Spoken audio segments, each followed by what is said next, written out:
Olá, meus amigos.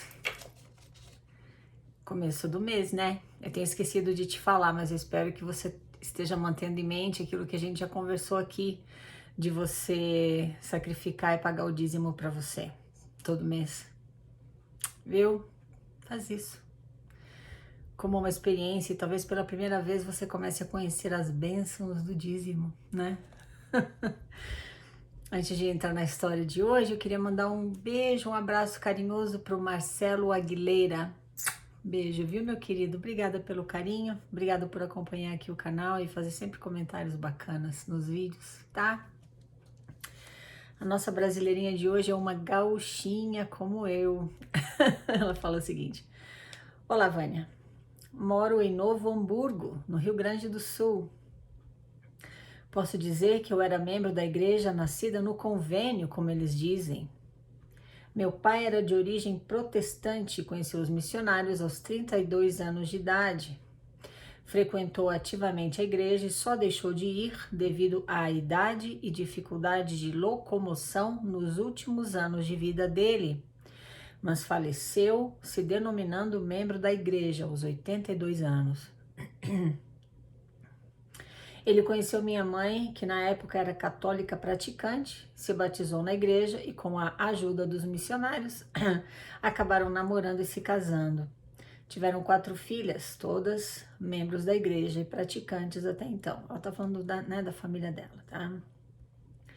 Meu pai escolheu meu nome no livro de Mormon, do livro de Mormon, mas desconfio que meu pai nunca leu o livro na íntegra, pois acreditava cegamente em tudo que era pregado lá, pois se lesse, saberia que este personagem era um anti-mormon e um falcatrua na história. Eu não falei o nome dela porque ela não deixa explícito aqui pra mim que eu tô autorizada a falar o nome, então eu não tô te contando o nome, mas o pai dela escolheu o nome dela lá, só que o personagem da história era um anti-mormon. Achei isso engraçado. Sempre fui muito ativa na igreja, desempenhei vários cargos. Tivemos uma infância bem difícil, passamos por muitas necessidades, inclusive de alimentos. Não posso negar que a igreja nos ajudou diversas vezes, inclusive com alimentos. Meus pais pagavam o dízimo regularmente de cada centavo que recebiam. Minha mãe foi até o último dia de vida bem fiel aos princípios da igreja. Ela faleceu aos 62 anos de câncer. Como falei, sempre fui muito ativa. Tive cargos na estaca, trabalhei na primária, pois profissionalmente sou professora, hoje aposentada. Trabalhei na Sociedade de Socorro, na área de música, entre outros. Paguei os 10% do dízimo como lei. Para mim, aqueles princípios eram extremamente corretos. Me sentia abençoada e fazia no automático, pois cresci com estes dogmas. Porém, eu cumpria a minha parte e me sentia muito infeliz, porque era colocado na minha cabeça que felicidade vinha de um casamento e eu não encontrava ninguém dentro da igreja. As pessoas que eles me sugeriam, não conseguia ter um vínculo afetivo com elas. E até tive o que hoje não sei dizer o que era, algumas experiências espirituais de que poderia ser potencialmente alguém para mim, mas não dava certo. E isto me frustrava. Não conseguia entender a pressão para casar com alguém de dentro da religião e as pessoas de fora que eu encontrava, eu acabava descartando porque não eram mormons. E por mais que me dedicasse, fizesse tudo o que podia, sempre faltava algo, nunca eu era feliz plenamente. Então começaram a acontecer alguns incidentes. Meu pai foi excomungado da igreja por um motivo banal, sem ser uma ofensa grave. Ficou 30 anos pagando dízimo sendo excomungado. Ia na igreja sem poder participar de nada, ficar só como ouvinte. Enquanto que quem traía a esposa, roubava ou cometia delitos graves, às vezes nem sofria punição ou obtinham logo a restauração de suas bênçãos na igreja. Muitas vezes por serem pessoas de posses na comunidade. Outro fato foi o de que, como dizem, cada membro é um missionário. Então eu convidava as pessoas para irem às atividades da igreja e em uma ocasião convidamos um amigo para ir num baile. Como ele foi sem gravata, ele foi proibido de entrar na atividade. Procurei argumentar o fato dele não ser membro, não conhecer os padrões, mas foi negada sua entrada mesmo assim. Então esse amigo me questionou: se Jesus Cristo estivesse na porta da igreja, ele não deixaria ele entrar pela roupa? Ali aquilo me inquietou bastante e realmente tive que concordar. Mas continuei indo à igreja, mesmo muitas vezes me sentindo infeliz. Daí fui persuadida a ir ao templo fazer os convênios. Todos que iam saíam maravilhados, deslumbrados. Para mim, foi a experiência pior da minha vida. Me senti invadida, não saí deslumbrada. Pelo contrário, gerou mais dúvidas para mim. Seria eu o problema?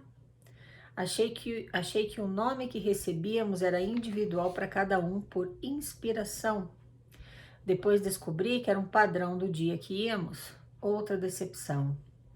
Na sessão me senti pressionada a cumprir os ritos, pois do contrário, pertenceria a Satanás. Saí muito mal de lá, mas fui persistente porque achava que a culpa era o meu despreparo emocional, já que todos se deslumbravam e eu não. Em 2006, minha irmã mais nova foi para a missão e no início de 2008, minha mãe, nossa rocha da igreja, nosso exemplo de virtude, recebeu o diagnóstico de câncer. Desabei. Orei, jejuei, me apeguei a tudo para fortalecer minha fé e esperança. Daí minha mãe recebeu uma bênção do sacerdócio selando a cura dela. Em resumo, 30 dias depois, ela faleceu. Minha fé desabou. Como um portador do sacerdócio, alguém que aparentemente seguia todas as normas da igreja, dizia algo em nome de Deus e que não acontecia? Para piorar a situação, nas aulas da Sociedade de Socorro, eu ouvia que deveríamos ficar felizes com a morte de nossos entes queridos. Eu em luto e deveria me alegrar? E nossa vida virou um inferno com a morte da minha mãe, pois ficamos fragilizados. Eu quase não recebia professores visitantes, vieram amigas da igreja, mas ouviam nossos problemas e nos julgavam ao invés de ajudar. Fiquei com um rastro de dívidas com a morte da minha mãe, então não consegui pagar o dízimo, pois era eu quem pagava todas as despesas da casa, pois meu pai não tinha emprego fixo e já era de idade. Minhas irmãs viviam suas vidas, colaborando pouco no sustento familiar. Consequentemente, eu perdi os cargos, pois não pagava o dízimo. Quando o bispo me entrevistava, eu era incentivada e persuadida a pagar o dízimo, pois diziam que eu precisava do consolo de Deus e eu teria esse consolo no templo. Me senti comprando indulgência na época da Inquisição. Se não pagar, não entra no céu. Mas continuei tentando seguir em frente. Em 2013, eu conheci meu esposo, um homem fora da igreja e que começou a mostrar uma outra visão de mundo. Comecei a abrir os olhos. Como ele não era da igreja, eu então, com 41 anos, tinha um relacionamento meio adolescente, escondendo da minha família detalhes do relacionamento e sendo julgada e criticada por eles e por líderes da igreja. Diversas pessoas colocaram a minha irmã ex-missionária contra mim. Éramos muito próximas e desde então não temos muito contato, pois segundo ela, sou pecadora. Hoje faz 10 anos que não vou à igreja. Às vezes me sinto culpada por não ir. Em outros momentos me questiono como fui tão ingênua. Quando membro, julgava os erros dos outros como se eu fosse perfeita. Qualquer deslize de alguém era um crime para mim. Quando me afastei, fui tratada feito a prostituta a ser apedrejada, a leprosa, pois poucos membros da igreja ainda se mantêm como meus amigos ou têm contato comigo, mesmo sem eu externar minha opinião pessoal sobre a igreja. Hoje me questiono, pois na Bíblia, Cristo expulsou os mercadores do pátio do templo, condenando esta prática. E vejo a loja de mercadorias no pátio do templo e sinto uma contradição nesta prática, assim como em outras situações. Pois é. Ouvi teu relato e sinto semelhança nas coisas que vivo. Não quero dissuadir ninguém nas suas crenças, mas me senti muito ingênua por anos, vivendo num mundo irreal, onde práticas profanas, promiscuidade, traições, desonestidade ocorrem, mas são abafadas, escondidas, e a ideia de um mundinho perfeito é passado para os membros, o que não existe. Até porque a ideia de que só quem é da igreja se salvará é injusta, pois existem pessoas muito melhores do que os membros da igreja fazendo bem e não são mormons. Foi bastante... peraí. Gostaria muito de pedir que você me indicasse alguns livros em português para ler, pois aqui no Brasil, este tipo de literatura não temos muito acesso. Foi bastante esclarecedor, pois aqui as verdades não chegam, são filtradas, e quem as descobre é tratado como louco, é rechaçado. Teu relato me abriu mais a mente e me trouxe esperança e consolo. Me trouxe conhecimento. Obrigada por divulgar aquilo a que não temos acesso. Obrigado por me ouvir e por poder compartilhar contigo minha experiência. Um forte abraço. Um grande abraço para você também, querida gauchinha, minha conterrânea, né? De Novo Hamburgo. Eu sou de Santa Maria. Obrigada, viu, por ter mandado aqui teu relato, a tua experiência pra gente. Infelizmente, parecida com a experiência de tantas outras pessoas, né? Tem algumas coisas, né, que eu gostaria de comentar aqui com você. Presta atenção. Ela fala que, dentre outras coisas, ela sempre pagou 10% do dízimo dela como lei. Para mim, aqueles princípios eram corretos. Me sentia abençoada e fazia no automático, pois cresci com estes dogmas. Tá. Você aprende dentro da igreja, presta atenção, tá? Como é que eles funcionam, esses charlatões da fé, como é que eles te manipulam. Como membro da igreja, tudo que acontece de bom na tua vida, digamos, você casa no templo, ai, que coisa boa, né? Casou no templo com ex-missionário ou ex-missionária, ou sei lá, ou não ex-missionária, mas pelo menos alguém, uma moça virtuosa, lá. São as bênçãos da tua obediência. Você conseguiu aquela promoção no emprego que estava esperando há anos e estava ralando para conquistar aquela posição. Finalmente ela chegou. Não é porque você ralou, porque você se esforçou, mostrou serviço. Não, são as bênçãos do dízimo. Ai, meu Deus. Ai. Eu cumpri a minha parte e me sentia muito infeliz, porque era colocado na minha cabeça que felicidade vinha de um casamento e eu não encontrava ninguém dentro da igreja. Ela comenta aqui que não entendia, né, ou não entende o porquê que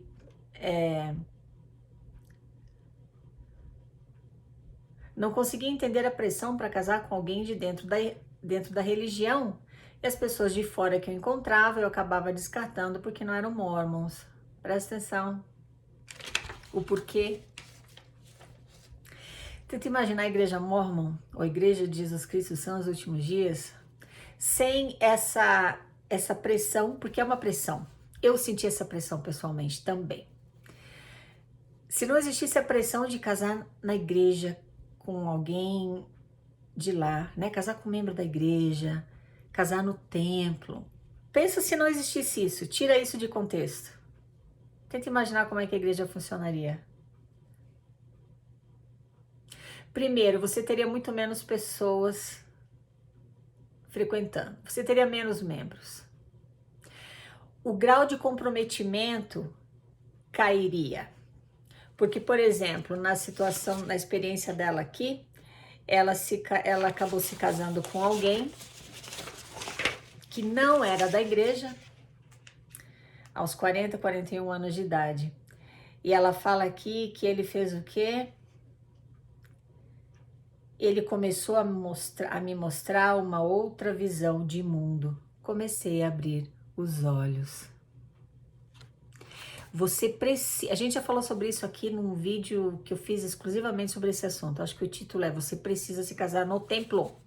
Então vou só dar uma pincelada aqui no que eu vejo como ex-membro da igreja, tá?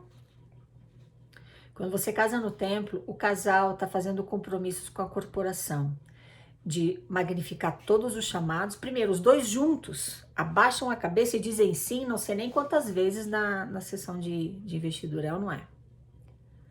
Abaixa a cabeça e diz sim, todo mundo abaixa a cabeça e fala sim. Então tá, você e o teu marido estão assumindo os mesmos compromissos, vocês dois estão se sujeitando à manipulação e controle da corporação. Claro que vocês claro não, muito provavelmente vocês vão ter filhos e que vão nascer no convênio, como foi o caso dela. Ela nasceu no convênio, ou seja, quando ela nasceu, os pais dela já eram casados no templo. Então você vai ter filhos que vão nascer no convênio. Vocês dois juntos pensam igual, vocês olham na mesma direção, vocês dois acreditam nas mesmas coisas, nos mesmos dogmas, vocês dois estão comprometidos com a mesma causa e vão criar os filhos de vocês lá dentro com o mesmo grau de comprometimento. Então, a perpetuação da marca, ela vai seguir de geração a geração. Não tem melhor forma de você aumentar a tua clientela do que essa. Essa é a fórmula perfeita. É muito provável que um dos dois, não sendo membro da igreja, eles não vão continuar,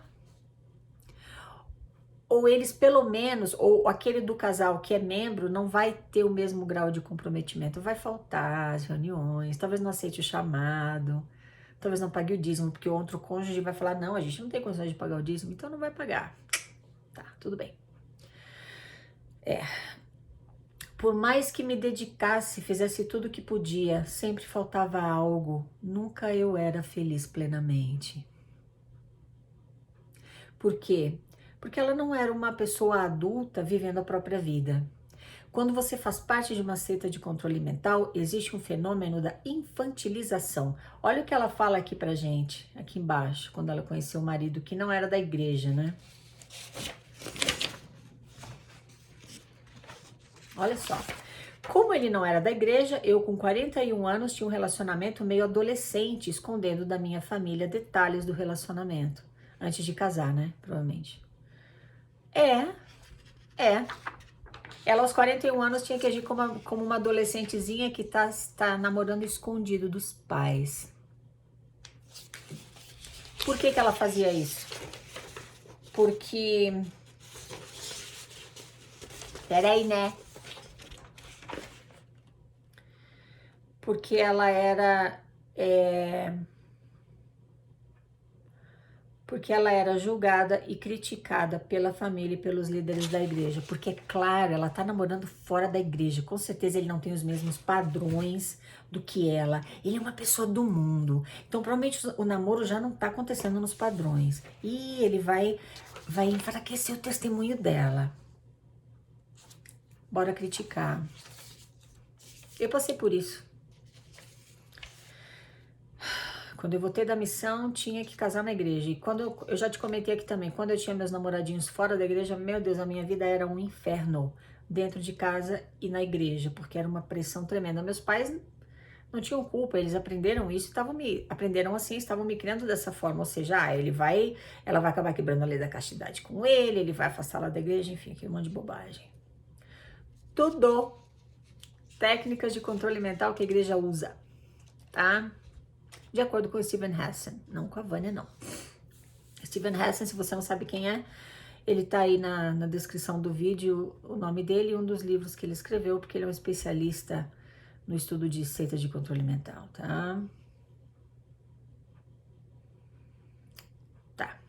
Quando ela foi ao templo, primeiro, ela se sentiu ela foi persuadida a ir ao templo fazer os convênios. Claro, é lógico, a igreja não vai te ter completamente na mão dela, enquanto você não chegar lá, não entrar no templo, vestir aquelas roupas que eles decidiram que são as roupas tal do sacerdócio, e você abaixar a cabeça e dizer sim não sei quantas vezes. Enquanto você não fizer isso, você não está 100% na mão deles.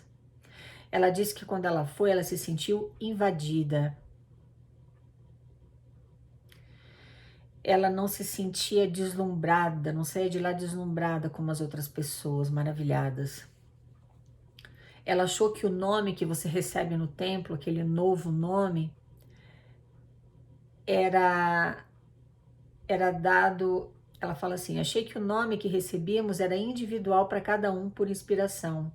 Eu também. Meu nome era Abis, que era uma fofoqueira do livro de Mórmon. Ai, que coincidência, né? E eu pensei, nossa, né? Que lindo, que especial, né? Eles sabem meu nome porque Deus inspirou eles. Coisíssima nenhuma. Aí depois, quando eu voltei no templo, só depois da missão que eu voltei, e aí a gente passava, né, dias lá no alojamento, aí passava 2, 3 sessões no mesmo dia e era sempre o mesmo nome. Aí eu pensei, peraí, sempre o mesmo nome? Aí eu me dei conta e pensei, puxa, então eu sei o novo nome de todas as missionárias que passaram no templo no dia que eu passei. Todas elas receberam o nome de Abis. Depois eu fui descobrir que o novo nome, ele está à disposição para você aí na internet. Eu já falei também sobre isso no outro vídeo, acho que eu coloquei até o link, se eu não me engano, para você dar uma olhada. Eles escolhem nomes do novo, assim, das escrituras, né, da Bíblia e do livro de Mórmon, e cada dia do mês vai ser aquele nome. Por um determinado número de anos vai ser aquele mesmo nome. Então, se você passou no templo dia 20, por exemplo, de qualquer mês, de um determinado ano até o final daquele período, o nome vai ser sempre o mesmo. Não existe inspiração. Eles trabalham duro eles trabalham nos bastidores como mágico de Oz, para você acreditar que tudo isso que você faz lá dentro recebe tudo vindo de Deus. Eles trabalham duro para te enganar, para te iludir. Porque ela falou muito bem aqui, né? Que a ideia de um mundinho perfeito é passado para os membros, o que não existe. Hoje me considero seguidora de Cristo, mas sem religião definida. Como ela fala aqui, promiscuidade, traições, desonestidade, claro que acontece porque os membros da igreja não são melhores do que ninguém, não existe, eles não são melhores do que ninguém, eles são seres humanos como eu e você. Então, quando acontecem essas coisas, traição, promiscuidade, abuso, qualquer tipo de abuso, eles abafam. Não fala nada, não, deixa quieto, né?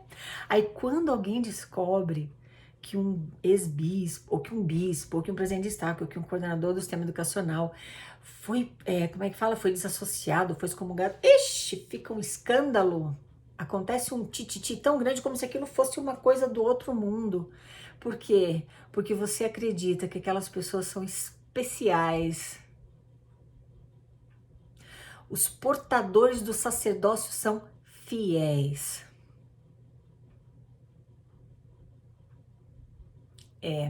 Quando acontece alguma coisa assim, porque Satanás, ele influenciou, Satanás derrubou, Satanás tentou tanto aquela pessoa, mas sabe por que Satanás conseguiu derrubar? Porque ele não estava orando frequentemente, não estava ele ou ela, não estava jejuando, não estava frequentando o templo. Talvez não estivesse lendo as escrituras todos os dias, não estava fazendo oração pessoal e familiar, não estava fazendo noite familiar. Elas abriram a brecha e Satanás entrou e derrubou ele ou ela. Agora eles pecaram e foram desassociados ou excomungados. Tá entendendo como é que funciona a ilusão? Ela colocou isso muito bem colocado aqui. Vou ler de novo. Práticas profanas de promiscuidade, traições e desonestidade ocorrem, mas são abafadas, escondidas. E a ideia de um mundinho perfeito é passado para os membros, o que não existe perfeito. Não existe um mundo perfeito. Não existe um grupo de pessoas neste mundo que você possa colocar as duas mãos no fogo e falar, não, mas esse aqui é um ex-missionário, essa aqui é uma moça virtuosa, agora eles têm uma família, eles são especiais, eles são diferentes, não vai haver nada, né? O teu casamento vai ser feliz. Olha, amigo, se isso fosse verdade, não haveria tantos divórcios na igreja. Eu sou um exemplo disso, né? Meu primeiro casamento também acabou, ele era missionário e eu também. Tem vários casos de traição, sim, de adultério, viu? Tem caso de pedofilia. A igreja sempre abafa. Cuidado, você está servindo e acreditando no mágico de Oz.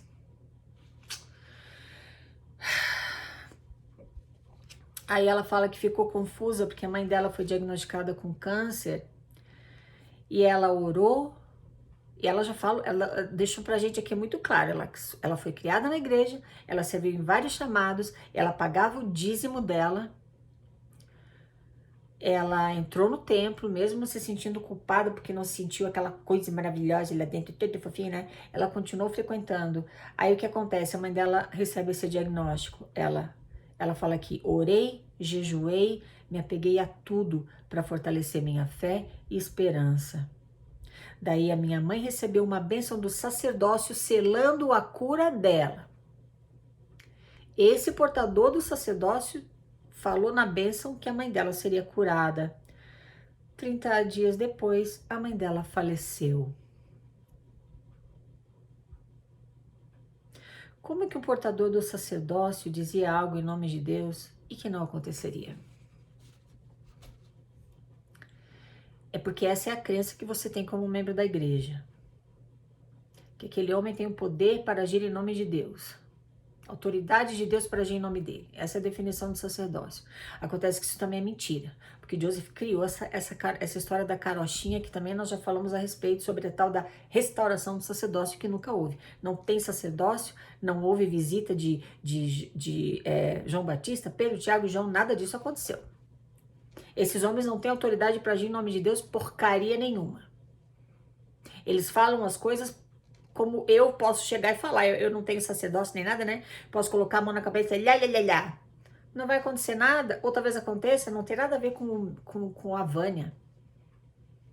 A Vânia não tem nenhum poder especial, nem eles, tá? Então, é por isso. Eles não falaram o nome de Deus, falaram o nome deles, tá, querida? Claro que agora, hoje ela já sabe disso, mas na época ela ficou assim, falou, pô, mas peraí, como assim? Sabe um parênteses que eu acho, uma coisa aqui que eu acho engraçada? Antes da gente entrar na igreja, minha mãe usava água benta, né? Quando acontecia algum problema lá em casa, assim, de uma de nós ficar doente, logo que ela se divorciou, ela usava água benta. Aí a gente se batizou na igreja e tudo mais. Aí ela começou a debochar da tal da água benta. Eu lembro que era uma piada lá em casa, água benta. Aí depois, né, agora recentemente eu tava pensando, falei, peraí, tá, mas peraí. Água benta, que é da igreja católica, é bobagem, é superstição. Mas o óleo consagrado, que a igreja mórmon usa, isso não é superstição, isso é autorizado por Deus, né?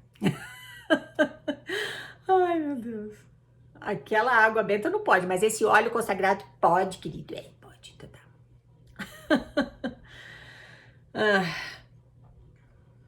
Então tá.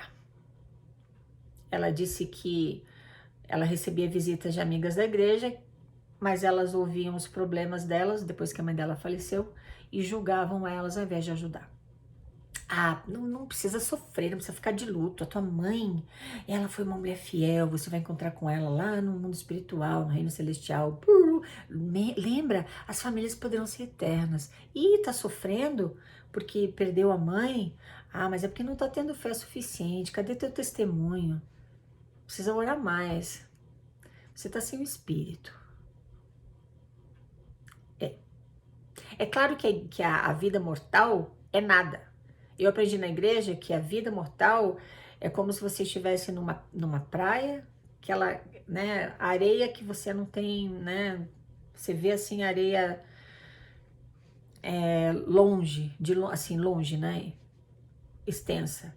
Aí você se abaixa e pega um grão de areia. Pum! Aquele grão de areia representa a tua vida mortal. Tudo que você vê de areia para trás ou para frente são as eternidades que você já viveu e que você ainda vai viver. Então hoje, a vida mortal, ixi, ela não é importante, não. Presta atenção na vida eterna. Por isso que agora você não vai se apegar a coisas materiais, não, entrega para a igreja. Não precisa se apegar. Paga lá teu dízimo, paga uma oferta generosa, trabalha, aceita todos os chamados, paga 10% do teu salário para entrar na casa do Senhor, porque tudo isso vai servir para a tua eternidade. Só que eles pegam o teu dinheiro e eles investem nessa vida bem mortal aqui. E o império financeiro deles é multibilionário. Você não precisa acreditar em mim, dá uma olhada aí na internet e veja como eles não valorizam a vida mortal. Não, eles pegam todo o dinheiro que sobra depois que pagam as despesas das capelas e templos no mundo inteiro e os salários gordos da liderança do alto escalão. Depois, com esse dinheiro que sobra, eles matam a fome de crianças, eles ajudam mulheres divorciadas, mães solteiras, eles ajudam... É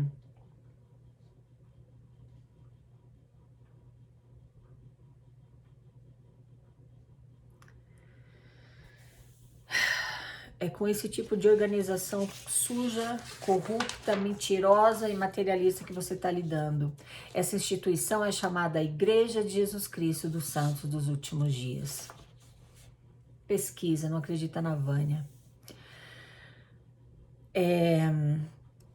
Ela fala em um momento da história aqui que a igreja ajudou várias vezes eles com alimentos. Isso não fizeram nada mais do que a obrigação. E com certeza poderiam ter ajudado muito mais do que ajudaram. Um desvio de 100 bilhões de dólares, amigo, pelo amor de Deus, né? Para encerrar esse vídeo, eu quero te falar uma coisa.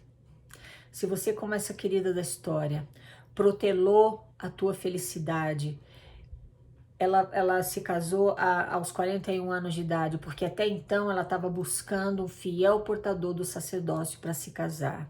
Se você, como ela, protelou a tua felicidade, continuou pagando dízimo, servindo em todos os chamados e se sentindo infeliz como ela se sentia. Se você está duvidando, como assim o sacerdócio, aquela bênção lá não aconteceu, por que será? Se você sofre demais porque perdeu um ente querido que você ama, se você entra naquele templo que você tem que pagar para entrar e você não sente nada que as outras pessoas dizem sentir, eu quero que você coloque uma coisa dentro da tua cabeça. A culpa não é tua. Você está sendo manipulado ou manipulada, usado, abusado, enganado. Você está servindo um Deus de barro que Joe Smith criou, chamado Pai Celestial, um Deus de amor condicional e que não faz a parte dele quando você faz a tua coisíssima nenhuma. Então presta atenção e cuida para não agir como uma adolescente quando você tem 41 anos de idade, que ela dividiu a experiência dela aqui com a gente. Isso é algo que acontece. Você vê um homem de 40, 50 anos ir lá se aconselhar com um bispo de 30 anos de idade, porque ele é o bispo.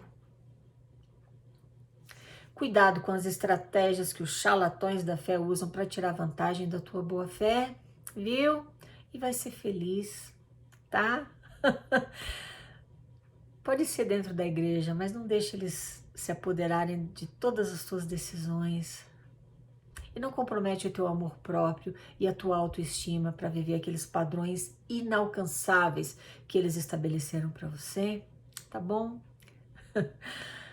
É isso aí. Muito obrigada por me escutar, meus queridos. Falamos na próxima. Tchau, tchau.